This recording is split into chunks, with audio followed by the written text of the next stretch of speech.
আমার স্বামী জামশেদ আলম জনিকে জড়িয়ে গত 19শে জুলাই গণ অভ্যুত্থানকে কেন্দ্র করে কক্সবাজারে যে নাশকতা ঘটনা সৃষ্টি করেছে, একটি ভিডিও ফুটেজের 51তম সেকেন্ডের মাথায় হেলমেট এবং কালো গেঞ্জি পরিহিত একজন অস্ত্রধারীকে দেখা যায় সাধারণ ছাত্রদের ধাওয়া করতে।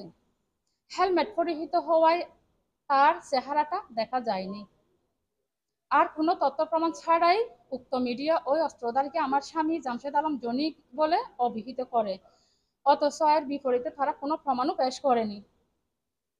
তাছাড়া উক্ত ভিডিও ফুটেজ দেখলে আপনারাও বুঝতে পারবেন অস্ত্রধারীর সাথে আমার স্বামীর শারীরিক গঠনগতভাবে অনেক পার্থক্য রয়েছে।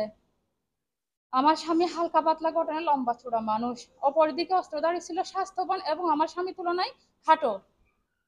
উক্ত প্রচার মাধ্যমে আরো বলা হয়েছে অস্ত্রটি নাকি পিএমখালী ইউনিয়নের চেয়ারম্যান জনাব আবদুল্লাহ সাহেবের লাইসেন্সকৃত অস্ত্র।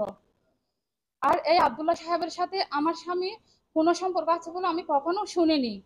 এছাড়া চেয়ারম্যান সাহেবকে একটি প্রেস বিজ্ঞপ্তি দিতে দেখেছি, যেখানে তিনি উল্লেখ করেছেন জামশেদ আলম জনি নামের কাউকে তিনি চিনেন না এবং এই নামের কারোর সাথে ওনার কোনো সম্পর্ক নেই। তিনি তার অস্ত্র এবং কার্তুজ কক্সবাজার ডিসি অফিসে জমা দিয়েছেন।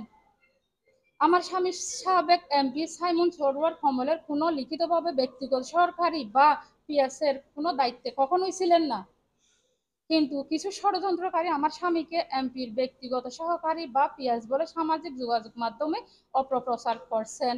আর সবচেয়ে প্রধান কথা হচ্ছে তিনি যুবলীগের লিখিত কোনো পদে ছিলেন না। আমি এই ভিত্তিহীন অপপ্রচারের তীব্র নিন্দা ও প্রতিবাদ জানাচ্ছি। এই লোকটি অস্ত্র হাতে নিয়ে স্টুডেন্টদের উপর গুলি চালিয়েছিল। ওই লোকটি কোন দিক দিয়ে দেখতে আমার বাবা?